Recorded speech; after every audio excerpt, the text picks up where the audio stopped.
Hi everyone, and welcome to ADGM Think, where we find out what members of our community really think. I am very glad to be hosting this special edition focused on the announcement of the 2024 series of Abu Dhabi Finance Week. I'm Chris Hughes, and I am the Chief Editor of Abu Dhabi Finance Week, and over the next 10 or so minutes, I'm going to try and tell you, as much as possible, everything you need to know about this year's edition. I'll be joined very soon by some very special guests from our community who will regale us with some of their memories and thoughts and advice for Finance Week this year. So, to start, I think the most important thing to tell you is that it is now confirmed and official that, drumroll please, the week will be held from December 9th to 12th under the patronage of His Highness Sheikh Khalid bin Mohammed Al Nahyan, Crown Prince of Abu Dhabi. Abu Dhabi Finance Week will be held over 4 thematic days, with day 1 focusing on Abu Dhabi's economy through the Abu Dhabi Economic Forum. Day 2 will focus on the world of global asset management with Asset Abu Dhabi. Day 3 focuses on tech with FinTech Abu Dhabi. And day 4, marking 1 year since COP28, we will analyse the world of sustainable finance at our RACE Sustainable Finance Forum. We're introducing several major new events to Finance Week this year, including an International Banking Forum, Private Wealth Summit, an Islamic Finance Summit, and the Abu Dhabi Capital Markets Forum. We're going to continue to try and gather the world's biggest financial leaders here in ADGM and to talk about all the issues that are affecting our financial world today. It's important to remember that although Finance Week is based here in Abu Dhabi and there is a very big regional flavour, it's very quickly become a global platform and we have people flying in from all across the world. If anyone wants to put themselves forward as a speaker this year, please get in touch. We're always looking for the world's brightest minds to join us on our stage. So that's Finance Week this year. I hope you can join us. But in part 2 of our podcast, and as I mentioned earlier, we have some very special friends of Finance Week and of ADGM. We have Stefan Kimmel, who runs the crypto exchange M2, and Miray from Gulf Capital. And thanks both for joining us. Thank you for having us. Thank you very much for having us, Chris. I'm going to ask you a couple of questions. Stefan, I'm going to start with you. I've been dying to ask you this question. The Black Eyed Peas, Demi Lovato, and a huge party in the desert that everyone was talking about, and I didn't even get him. Apologies for that. How and why did you get them to come to Abu Dhabi during Finance Week that week and tell us the story? Yeah, look, it was actually our launch, which obviously we planned to be during the Abu Dhabi Finance Week, as you said. So there's a lot of audience there, but also a lot of competition, great other events, great speakers everywhere, great audience. So we had to think of ways to make ourselves heard, to make a splash, so to speak. I think it worked. I think it worked. So it's glad you pass it on to our marketing team, our events team. No, look, I mean, it was an event. We started out, we are a regulated exchange, headquartered here out of Abu Dhabi, regulated in ADGM by Lloyd FSRA. And this was our home-based launch, so to speak. So it had to be a big party. Thanks for staging it. I think it was the talking point of Finance Week. And it was the best type of talking point in that effectively it was like a surprise to everyone. It just happened and it was like, wow, this is the thing we're starting to find with Finance Week is this convergence of culture and finance and, the fact that we run it adjacent to the Formula One and all these different cool things just happening. So, on behalf of the Finance Week team, thanks for making it happen. That was last year. I hope everything's been, going great since then. Yes. It's been an amazing 6 months or 7 months so far. We are live now with our services, especially everything around. Obviously, we are an exchange at the very core. So we have services live around buying, selling Bitcoin and other crypto assets through our various licenses. We are licensed here, but we also license in various other jurisdictions and countries. So through our wider ecosystem, we offer other services such as lending, earn products, payment cards. So that's really our journey right now. We're expanding the offerings to have a fully comprehensive offering around everything crypto, be it payments, be it investments, be it savings. So everybody who has crypto can put it on the platform and earn extra interest, extra yield on top, of course, what the natural evolution of the crypto prices is. Really talking about what you're doing. That's good to hear. Yeah, they are. It's obviously working out. You know, people seem to like it. I want your advice on something. So, on the third day of Abu Dhabi Finance Week, we focus on the world of tech. So we've FinTech Abu Dhabi, which incorporates a blockchain forum, it incorporates an AI forum, risk and security, all these sorts of things. You know, there's a huge amount of discussion and even debate on the crypto space, which has been ongoing, and it just continues to get bigger and bigger. And it's obviously a truly disruptive technology. What are the big issues that we need to be, you know, thinking about when we program Abu Dhabi Finance Week and FinTech Abu Dhabi this year? It's a great question. So I think Abu Dhabi Finance Week is a great point where traditional finance and new tech and crypto and virtual assets come together. Yep. And I think there's been a tremendous change in movement and sentiment at that intersection over the last year and a half, as some of the, let's say, old generation of crypto players had to leave the stage for all the right reasons. There was some cleansing in the industry, but in return, we have clear regulations now around the world. Abu Dhabi obviously at the forefront. We have MiCA in Europe, and finally, as of last week, even the US comes around with very, very strong statements there politically. And all of this lays the groundwork for traditional finance entering the stage of virtual assets and being able to allocate a certain percentage of their alternative investments or even core investments into virtual assets. And even a Goldman Sachs, a BlackRock, I mean, the royalty is investing. So I think educating around where that makes sense, who makes sense for, how it makes sense, what are the safe and secure and compliant rails, because that is important for traditional finance. It has to be compliant, it has to be regulated, secure and transparent. Otherwise, they can't do that. So how that can be done, who it can be done with, and what the best approach is for that, I think those should be the key talking points at an event like the Abu Dhabi Financial Week. It's about technological progress and, you know, shorter distances to better places for markets, but at the same time managing risk. And I think that is something that, and producers, I hope you're listening, that is, something we'll be covering. So thanks for that. But moving away from tech and into the world of sustainable finance. So Abu Dhabi Finance Week this year is going to coincide, I think, directly 1 year since COP28 in Dubai. You know, last year was an incredible time to be in the UAE, you know, certainly very exhausting with all of the events going on, but some of the most important conversations in the sustainable finance, climate finance world happened in this country last year. Tell us what you remember about last year, COP28, Finance Week, Sustainable Finance.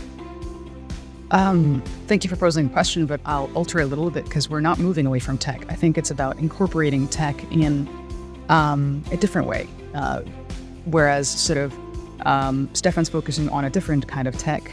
We're looking at climate technologies and how we can scale them up, embed them in various countries to improve their resilience, adaptation mitigation in particular for Global South, helped by the Global North and so on and so forth. These were the conversations that started, a few years ago, to be honest, and gratitude goes to His Highness Sheikh Mohammed for really leading the way when he was still Crown Prince, in sort of putting the direction for Abu Dhabi to start, navigating towards that. And then obviously the rest of the Emirates started navigating as well.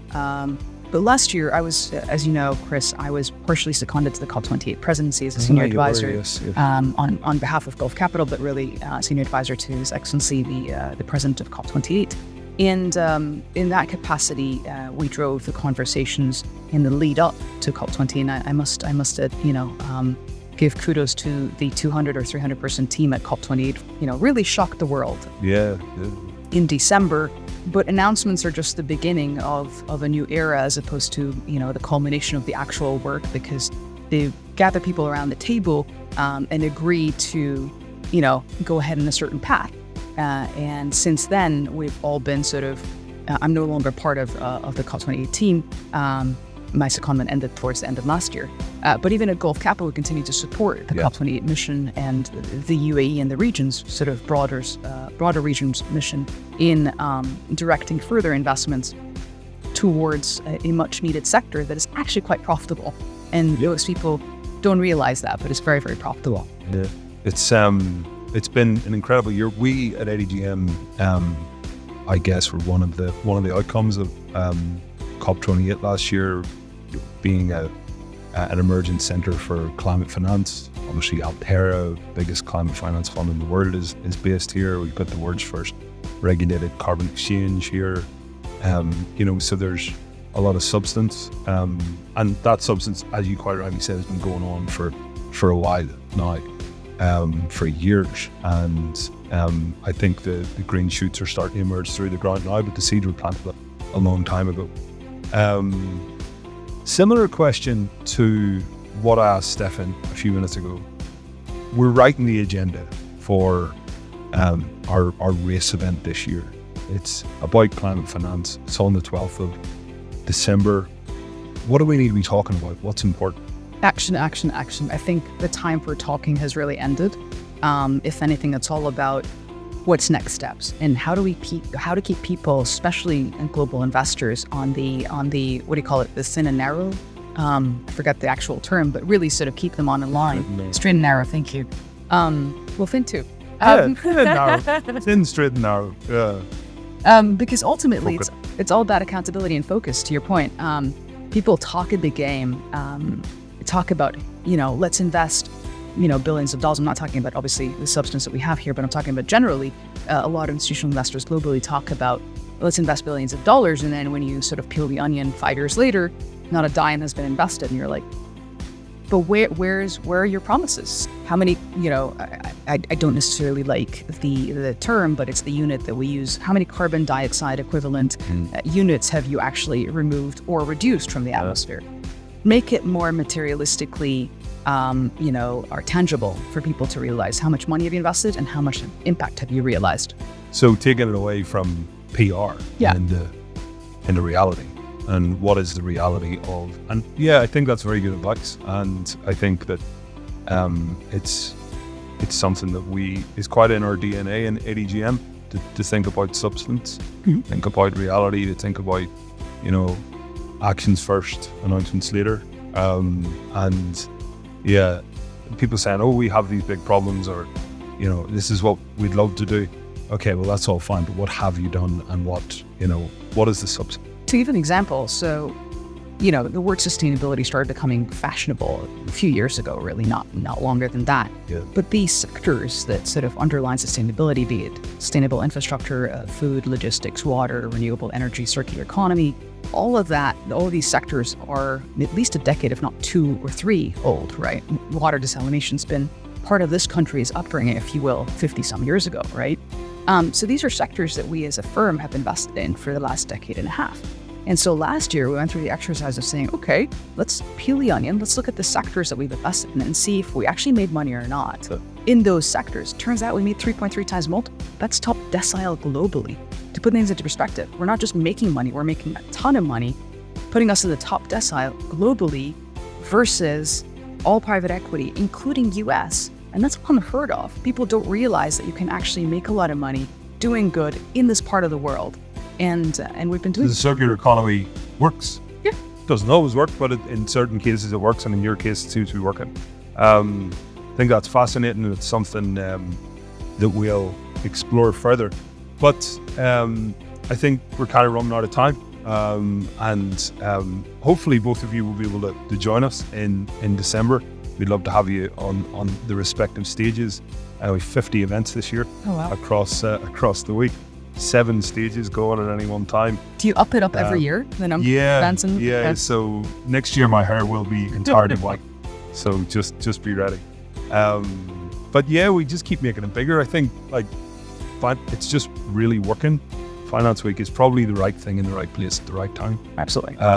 It's very unusual that you'll find, I don't know, the head of an Australian pension fund, in conversation with a German tech company just in the same place. It's like people coming in from all over the world. And I think that, this is simply because flights just are easier for everyone to get to Abu Dhabi versus, the Far East having to go to the Far West and vice versa. We're kind of somewhere in the middle. I think we're, in that place where we're creating a bit of a global market. So it's working, and it's getting bigger. But it couldn't get bigger without the support of folks like you giving up your time to come this morning to tell us what you think should happen this year and what you're up to. So thank you very much. The last question I want to ask before we finish: when you go to conferences, what advice do you give to people about how to make the most out of them? So you're not just going there and wandering around and having a cup of tea and leaving again.